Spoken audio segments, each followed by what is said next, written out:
Mémoire de Marie, mère de Jésus. 9e message de Marie. La grâce, la prière d'intercession. 2. Le transport de la coupe aux îles Britanniques, retour à Béthanie, première vie communautaire de la dispensation chrétienne, l'ascension de Marie. Au nom du Dieu vivant unique qui fait battre votre cœur, au nom de Jésus-Christ ascensionné que je représente, j'appelle aujourd'hui du cœur même du ciel la grâce du Saint-Esprit, cette douce onction d'en haut qui descend, entre dans votre âme et ravive la mémoire de la perfection que vous connaissiez avant que le monde ne fût. Cette grâce du Saint-Esprit que j'invoque pour vous aujourd'hui libère le parfum de votre propre divinité issue de la cellule sans air de votre cœur. Elle satisfait votre âme, la sublime et élève chacun d'entre vous à nouveau dans la gloire et vers la victoire merveilleuse de votre état divin, d'où vous êtes tombé dans la limitation actuelle. Ce matin, je vous parle de la grâce. La grâce ne vient que de l'Esprit, c'est un don de la divinité elle-même. C'est la grâce qui vous permet, parmi le grand nombre de gens dans cette ville, de croire que je suis ici, de comprendre mes paroles et d'accepter la possibilité et la réalité de la communion des saints avec des êtres non ascensionnés. C'est cette grâce spirituelle qui permet à l'âme de distinguer la vérité, qui permet au cœur de reconnaître l'importance de l'instant cosmique, qui permet aux genoux de plier devant le décret de la loi cosmique et à nos mains de se tendre pour aider. Même dans votre monde d'activité extérieure, ce qui est fait avec grâce, ce qui est fait par un esprit rempli du sens de la grâce, apporte le bonheur dans tous les contacts individuels. Ce qui est fait à contre-séure ou par sens du devoir n'apporte que rarement réconfort ou bonheur aux bienfaiteurs ou aux bénéficiaires. Cet esprit de grâce est une activité éphémère et pourtant, elle devrait être recherchée et invoquée par les étudiants sur le chemin. Sans elle, à tout moment, on manque tellement d'occasions magnifiques. Voyez-vous, le bruit du monde extérieur est si grand que la voix de l'esprit intérieur s'entend à peine. J'ai été appelée si gentiment la mère de la grâce, et l'on a dit de moi que j'étais un être rempli de grâce. Ayant vécu toute ma vie dans un état de grâce attentive, je peux vous recommander de cultiver cette radiation spécifique qui vient de Dieu. Mes enfants, vivez dans un état de grâce attentive, car vous ne savez jamais l'heure de la visitation. Vous ne savez jamais quand la voix de Dieu, parlant par les lèvres d'un homme extérieur, peut vous donner l'unique occasion que vous aurez pendant toute une vie. Cependant, lorsque vous êtes calme et pondéré et que votre jeu intérieur est rempli de la conscience de la grâce, vous pouvez entendre la parole de Dieu et voir sa présence vivante, quel que soit le déguisement ou la forme par lesquelles il se manifeste. On m'a dit que si je n'avais pas été dans un état de grâce à l'instant où Gabriel décida de me rendre visite et de me transmettre le message de la venue du Messie, je l'aurais manqué. Si Joseph n'avait pas écouté dans le secret de son cœur, nous n'aurions pas entendu l'avertissement de l'ange de fuir devant la colère d'Hérode. Pendant toutes nos vies, dans des crises d'une fraction de seconde, la conscience de l'harmonie et le fait de vivre intérieurement avec Dieu nous permit de prévenir beaucoup d'apparences qui auraient pu nous engloutir. La grâce est de l'esprit. Celui qui vit dans une paix tranquille et rayonnante, qui repose dans le sein de sa propre flamme éternelle et immortelle, est véritablement sage. Il est toujours attentif à la parole de Dieu, dans tous les sens du terme, et aux directives de cette grande et majestueuse présence, il est prêt pour entendre les messagers d'en haut qui choisiraient de l'utiliser. Vous vous réjouirez peut-être d'apprendre que votre champ de force béni, créé ce matin, a la forme d'une glorieuse croix de Malte faite de lis de Pâques. En même temps que ce champ de force s'étend, j'appelle sur vous et sur les âmes de toute l'humanité incarnée, sur les grands dévas angéliques qui veillent sur chaque église de cette grande étendue métropolitaine et sur tous les hôpitaux et asiles, la sainte grâce du puissant Mahachohan. Je demande que cette grâce pénètre dans les cœurs, les âmes et les esprits de tous les prêtres, ministres et rabbins, de toutes les religions de cette grande métropole, dans l'esprit et le véritable jeu de tous ceux qui se vouent au bien de Dieu sur la planète. Au nom de Jésus-Christ ascensionné, je fais cet appel, Alors même que ces paroles sont prononcées, une onction glorieuse et douce s'écoule du cœur de l'universel et nourrit les bourgeons d'accomplissement spirituel dans les âmes des hommes. Quand cette classe se terminera aujourd'hui et que l'armée angélique sera libérée par les soins du Seigneur Michel, les anges d'Uriel prendront les lits qui ont été attirés dans ce charmant champ de force et étendront la magnifique croix de Malte qu'ils forment jusqu'à ce qu'elle contienne la planète entière. Puis, d'en haut, les anges du temple de la Madone imprégneront l'atmosphère intérieure de la terre de la forme du lit. Cette forme représente l'ascension, la rédemption de la terre et l'ascension de toute l'humanité. Ainsi, en vérité, nous vivons une heure d'accomplissement. Très cher, savez-vous que j'ai noté ces quelques souvenirs sur votre vie? Comme si vous preniez une feuille de papier et écriviez avec une plume, j'ai pris votre vie, que vous avez utilisée mois après mois, année après année en faisant vos appels et vos applications. Elle est devenue une dynamique accumulée de substance et c'est sur elle que j'ai écrit mes propres paroles. Ils perdureront, et peut-être deviendront-ils une histoire intéressante pour cette génération ou celles à venir. Je suis très reconnaissante de pouvoir écrire sur votre vie. Maintenant, alors que vous entrez dans la gloire des semaines sacrées précédant la période de Noël, je pense que vous sentirez une intimité avec le bien-aimé Jésus, le bien-aimé Saint-Germain et avec moi-même.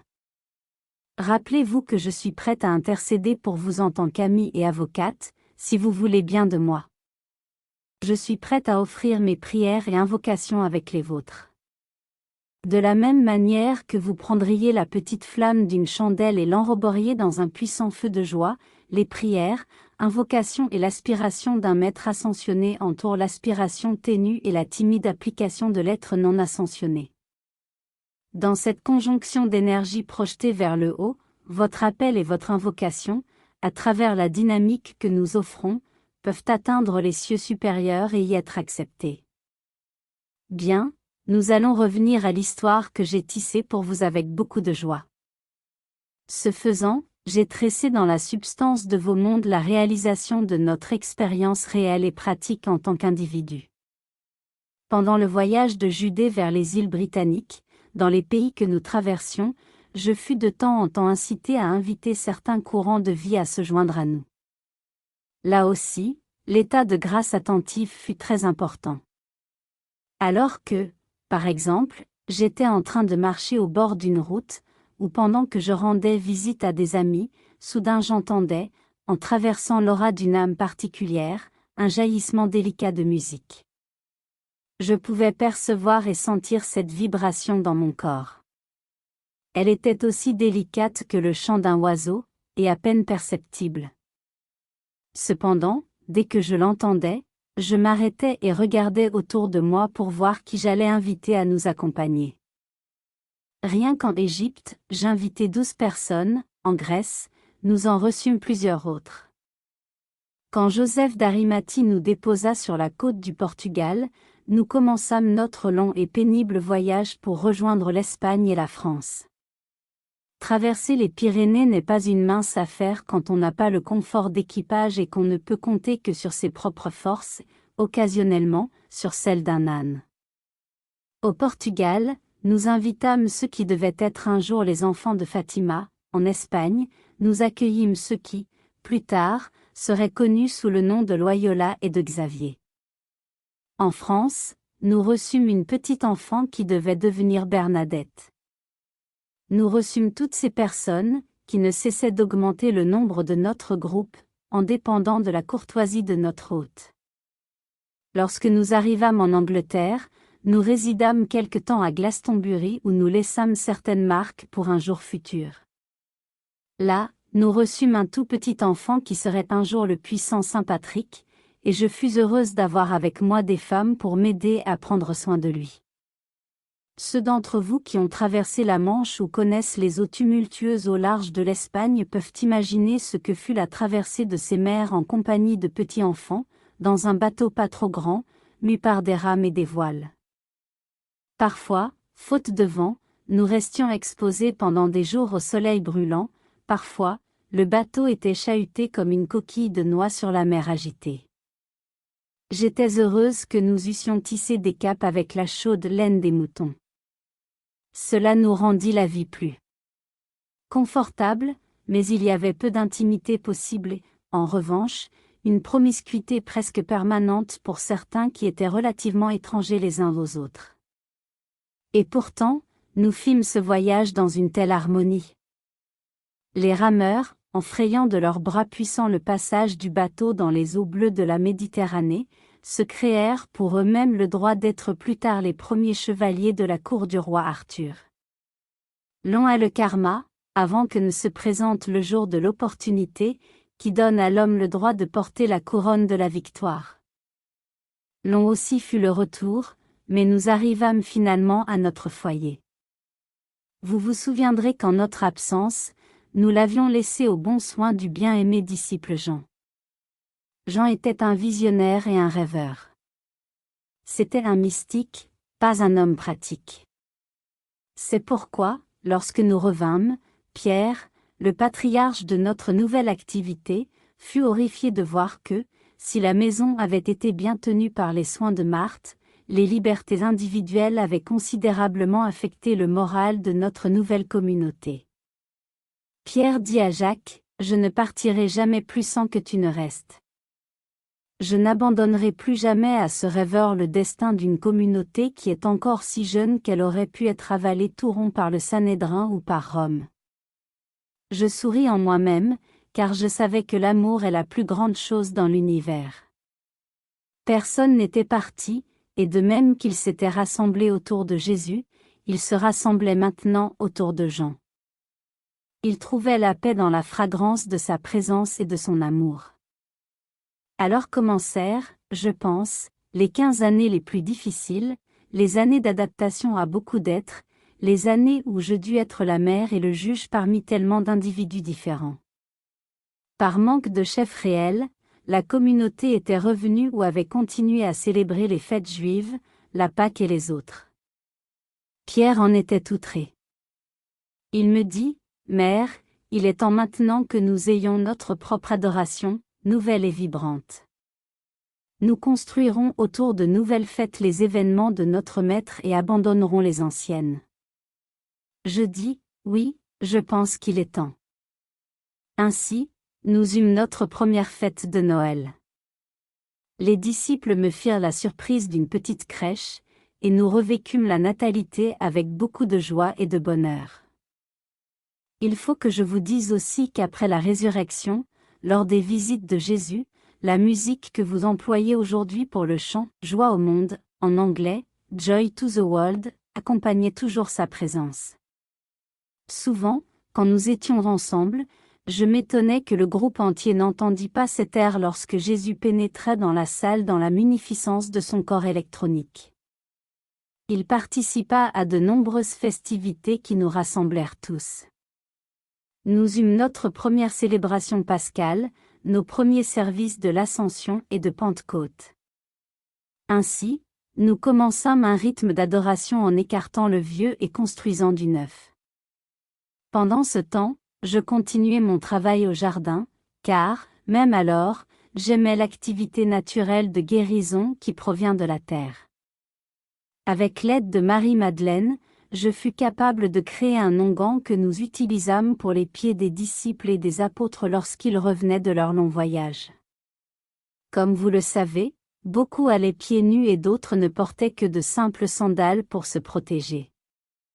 Les sables brûlants leur craquelaient la plante des pieds, mais après que nous eussions appliqué notre pommade, quelques jours suffisaient pour les guérir. Puis, un jour, je m'en souviens très bien, Pierre fit irruption dans la maison et dit, « C'est païen. » Je répondis, « Quel païen ?» Pierre reprit, « Ces païens de l'Inde. Savez-vous ce qu'ils ont fait? Ils ont peint un grand soleil sur le côté de notre maison, et ils l'adorent. » Je dis, « Bien, Pierre, allons voir. » Nous sortîmes et, pour sûr, il y avait un grand, grand soleil, symbole d'Osiris. Je souris et dis, « Pierre, as-tu pensé que le soleil pouvait être très semblable à notre Jésus? Toutes les nuits, il semble se coucher dans la tombe et, chaque matin, ils ressuscitent. Ces êtres bénis sont arrivés récemment et ne connaissent pas le Maître comme toi et moi. Ils n'adorent pas plus le soleil que nous adorons notre Jésus. Pierre dit, oui, bien, mais il y a assez de gens qui passent par ici et croient que nous sommes fanatiques, sans que nous ajoutions le soleil sur une paroi de notre maison. C'est vrai, répondis-je. Mais de plus, dit Pierre, nous venons de blanchir les murs de la maison. Je poursuivis, bien, va chercher André et peigner de blanc le symbole qu'ils ont dessiné. Je vais donner à ces gens quelques semences de tournesol. Nous les planterons contre la paroi de la maison, par le symbole de ces fleurs, ils pourront adorer leur soleil. Pierre en fut satisfait. Vous savez, où que vous soyez, il faut composer avec les gens. Une nuit, j'entendis un grand remue-ménage dans la cour, et quand je sortis, j'y trouvai André et Jacques qui voulaient aller à la pêche. Pierre s'y opposait violemment. André et Jacques me dirent qu'ils se languissaient de la mer de Galilée, de l'odeur du sel et de la brise fraîche. Je dis à Pierre, pourquoi ne te joins-tu pas à André et à Jacques et ne prêchez-vous pas le long des rives de Galilée? Pour l'instant, vous n'avez pas besoin de poissons et vous êtes tous des pêcheurs d'hommes. Point. Ils partirent ensemble, heureux, bras dessus, bras dessous. C'est une joie que d'apporter l'entente. Un autre jour, l'adorable femme de Pilate vint me voir, le visage rouge de colère et d'indignation. Elle dit, cet homme. Je lui demandai, qui? Elle répondit, il a détruit mon charmant Apollon. Je l'avais mis dans le jardin pour en faire un ornement dans un refuge d'oiseaux. Je lui dis d'aller chercher la statue. J'appelai Pierre qui me dit, nous ne voulons pas d'idolâtrie. Nous ne voulons pas de dieu romain dans cette communauté. Je lui répondis, Pierre, cette figure n'a pour but que de représenter la beauté. C'est une incarnation de l'amour et de la beauté qui vient du soleil. Va chercher un peu de plâtre et remets cette charmante tête sur ses épaules. Pierre fit comme je le lui avais demandé. Nous eûmes un tas d'expériences amusantes et beaucoup d'autres très heureuses. Un jour, comme je travaillais, je pensais qu'il serait bien d'avoir quelques abeilles pour nous donner du miel et améliorer l'ordinaire. J'avais quelques ustensiles de métal et connaissais le moyen de travailler avec la vie élémentale. Je savais que les abeilles répondent à certains sons, je sortis dans les champs et appelai les abeilles sauvages au moyen du tintement de ces ustensiles. Elles se rassemblèrent avec leurs reines et nous eûmes notre propre ruche et des rayons de miel. Les hommes purent avoir du miel sur leur pain sans levain. Notre bien-aimée Marie-Madeleine s'intéressait beaucoup au parfum. Pierre en fut contrarié. Il dit, comment devons-nous appeler cela? Recherche d'élégance peut-être? Je répondis, mettons les parfums dans les onguents, et quand nous oindrons les pieds des gens pour les guérir, le baume en sera parfumé. Alors, il en fut content, et Marie-Madeleine aussi, et la paix revint. Mais aujourd'hui, en regardant en arrière, vous pourriez penser que je restais les bras croisés, le regard vers le ciel. Mes enfants, je vivais comme vous le faites, et chaque jour apportait son lot d'expériences de bonheur et de joie, mais aussi, croyez-moi, d'autres sortes d'expériences. Quand arrivèrent les gens de l'Inde, ils s'installèrent, les jambes en tailleur, dans un coin de la cour. Les disciples dirent, qui ne travaille pas ne mange pas. Ils ne vont pas s'asseoir ici toute la journée pendant que nous labourons, trayons les chèvres et tondons les moutons. Ils n'auront rien s'ils ne font rien. Je leur dis, voyez. Vous allez recevoir des hommes, des femmes et des enfants du monde entier. Est-ce ce que Jésus n'a pas dit, il y a des moutons qui ne sont pas de ce bercail? Ces gens qui sont assis là sont venus pour être dans l'aura de Béthanie, juste pour absorber la radiation du Maître que la plupart d'entre vous ont eu le privilège de côtoyer et de si bien connaître. Eux se satisfont de traverser toute cette vie sans entendre un seul mot de ses lèvres ou demander sa visite, juste pour recevoir ici le rayonnement qui est l'ourlet de son vêtement. Alors, les disciples convinrent qu'il en était ainsi et fournirent à ces gens la nourriture, les fruits et la boisson, en fait en quantité bien supérieure à ce que ces ascètes pouvaient utiliser. Oh, nous connûmes des jours heureux. Nous eûmes la visite de Juifs, de gentils, de Romains, de gens venant de Perse, d'Inde, d'Égypte, de Grèce, de Gaule et d'Angleterre. Il n'est pas facile de concilier les esprits humains. Pendant tout ce temps, notre bien-aimé Jean croissait de plus en plus à l'image de son maître, même dans l'aspect de son visage, dans l'éclat de ses cheveux et dans la lumière de ses yeux. Souvenez-vous, lui et moi avions notre communion journalière au sommet de la colline de Béthanie, et parfois, les disciples et amis qui avaient connu Jésus nous accompagnaient. Jean ou moi-même pouvions leur transmettre, d'une façon presque identique à celle par laquelle vous m'entendez aujourd'hui, ce dont Jésus parlait. Pendant des années, Jean écrivit ces révélations magnifiques. Il vient de présenter au Conseil karmique une demande de dispensation qui lui permettrait de transmettre à nouveau quelques-unes des révélations dans ses propres termes et de les écrire dans le livre de la vie. Nous espérons que le Conseil donnera son assentiment. Puis vint le jour où le bien-aimé Saul de Tarse, connu plus tard sous le nom de Paul, nous rejoignit. C'était un grand homme qui souffrait les affres du remords. Il souffrait tellement de ce qu'il avait fait à Étienne, Actes des Apôtres, 7 et 8, et à d'autres, en plus du fait de n'avoir pas été dans un état de grâce attentive et d'avoir manqué ainsi l'occasion de prendre part au ministère de Jésus. Mais il développait une énergie formidable dans sa détermination de réparer. Je le trouvais parfois perdu dans des abîmes de désespoir, les larmes coulant le long de ses joues et, à d'autres occasions, plein de l'arrogance de celui qui connaît la loi, se disputant violemment avec les disciples qui étaient peu instruits. Je lui disais, Paul, écoute bien, car ces hommes ont entendu la voix du Maître dans la foi, et ils ont vécu dans son aura. Ils ont respiré dans la présence éthérique de Jésus. Alors, ils se soumettaient. Pendant tout ce temps, les disciples et les apôtres allaient et venaient, occupés à leurs diverses missions et ministères. Lorsque Pierre nous quittait pour une mission, il s'assurait que Jacques restât, afin que la communauté ne sombrât pas à nouveau dans la confusion que nous avions trouvée lors de notre retour d'Angleterre.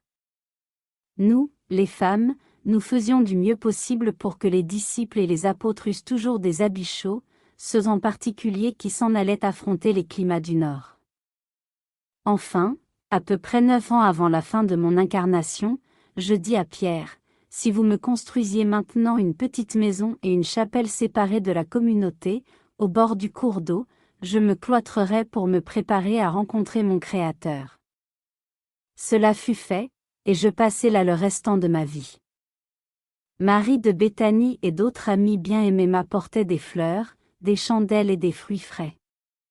Je passai ces années dans la contemplation de mon Seigneur, dans l'évocation des premiers jours de ma vie, de mon premier Noël et de toutes ces années avec Joseph, de la séparation quand Jésus partit pour l'Inde si peu de temps après que son Père eut quitté la terre, de son retour triomphant, de la résurrection et de sa propre ascension. Il me devint difficile de monter la colline de Béthanie, et Jean veilla à ma place. Je commençai à être de plus en plus dans l'autre monde que dans celui-ci. Finalement, au mois de mai, juste après la Pentecôte, je dis à Jean, rappelle les disciples et les apôtres, car avant qu'Août ne referme sa radiation, j'aurai rejoint mon Fils. Vous savez, cela prenait beaucoup de temps, parfois des mois, pour atteindre des personnes qui séjournaient au loin, jusqu'en Grèce. Ils revinrent tous.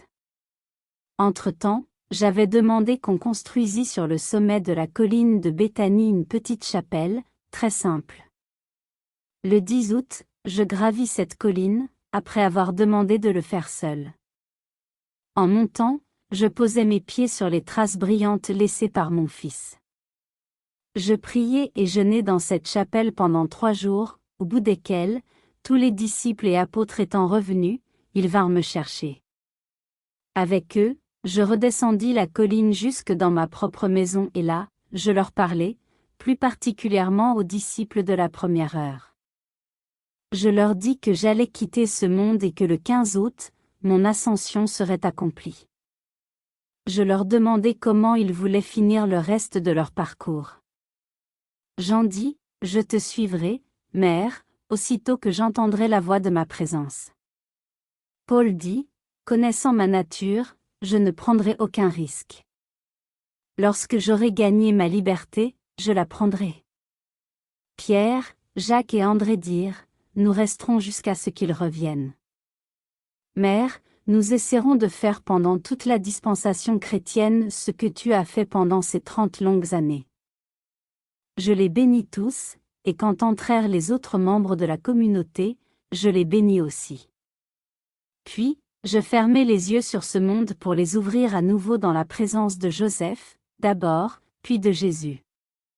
Comme vous le savez, ils mirent mon corps dans une tombe rocheuse et la scellèrent pour 3 jours. Pendant ce temps, je fus libre dans les octaves supérieures, me préparant pour l'ascension de mon corps physique. Puis, je redescendis et élevai cette forme. Je l'appelai vers moi et l'absorbai à l'intérieur de mon singe christique, consciemment, j'entrai dans le cœur de ma présence comme mon Fils l'avait fait avant moi.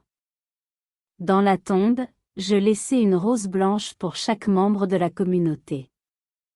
C'est pourquoi la rose blanche est si chère à ceux qui prirent part à ce service. Lorsqu'ils roulèrent la pierre de mon sépulcre, ils trouvèrent que le corps n'y était plus et que le parfum des roses embaumait le lieu.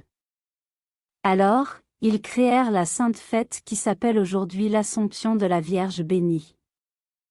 Après cela, dans ma pleine liberté divine, je me réjouis de renouer mes associations avec tous ceux qui m'avaient assisté de l'autre côté, le Seigneur Maitreya, Gabriel et Raphaël, Jésus et Joseph, Anne et Joachim, Élisabeth et Jean, Jean-Baptiste et tous ceux partis avant moi. Mais oui, avec Judas lui aussi. Alors vint le couronnement de mon humble jeu pour mon service. Dans une grande cérémonie mystique, similaire à celle dans laquelle le bien-aimé Saint-Germain et la bien-aimée Portia se sont engagés durant le mois de mai de cette année, le bien-aimé Maître Jésus mit sur ma tête la couronne de Reine du ciel pour la dispensation chrétienne. Je devins la mère du monde au niveau cosmique. Je le suis resté jusqu'à récemment, quand j'ai transmis à Portia, déesse de l'opportunité, cette grande charge pour l'ère nouvelle. Ainsi, bien-aimé de mon cœur, je vous offre ce matin la rose blanche de l'amitié en mémoire d'une ascension consciente. Souvenez-vous. Le jour où, vous aussi, serez étendus à côté de vos vêtements de chair et que vous vous dresserez, libre en Dieu, je vous accueillerai en tant qu'ami et mère. Que les bénédictions de notre Seigneur Jésus et de Dieu dans les cieux soient toujours sur vous. Bonne journée.